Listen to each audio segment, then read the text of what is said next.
জমি দখলকে কেন্দ্র করে উত্তেজনা। জলপাইগুড়ির কার্জিপাড়ার ঘটনা। তৃণমূল নেতার বিরুদ্ধে জমি দখলের অভিযোগ ঘিরে দুই পক্ষের সংঘাত। ঘটনায় আহত দুপক্ষের 10 থেকে 12 জন। কোতোয়ালি থানায় অভিযোগ দায়ের।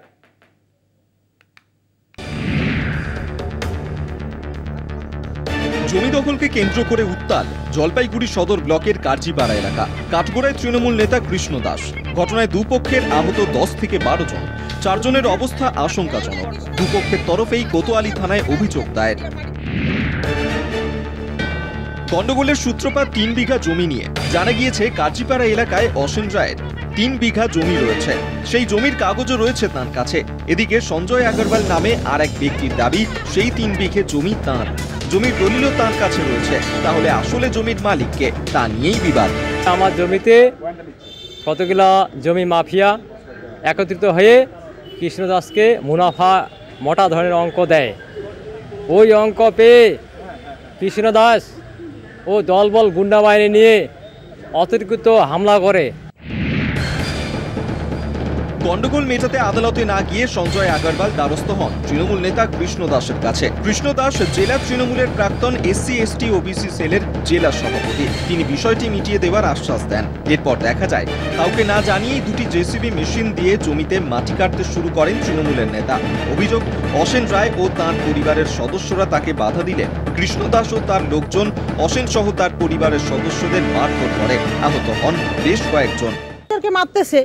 আমি বললাম যে কৃষ্ণদা, ওর সামনে গেছি, বলে কৃষ্ণদা তুই একটু থামাতে বল না, সবাইকে মারতেছে, একটু ওদের তোর লোকগুলোকে থামাইতে বল। ও বলতেছে না আমার ছোট ছেলেটা গেছে, ওর বাবাকে যেহেতু মারতেছে ছোট ছেলেটা যাবেই। ছোট ছেলেটা গেছে, ওকে বলতেছে তীর লাগা।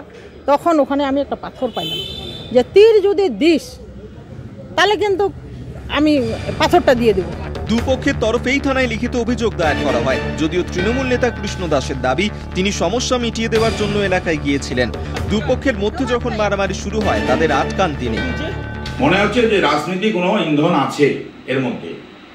আমি পরিষ্কারভাবে বলি, যদি মিউচুয়ালে তোমরা সন্তুষ্ট না হও, তোমরা উভয় পক্ষ আমার কাছে গেছো, মিউচুয়ালে সন্তুষ্ট না হলে কোর্ট পড়ে আসে।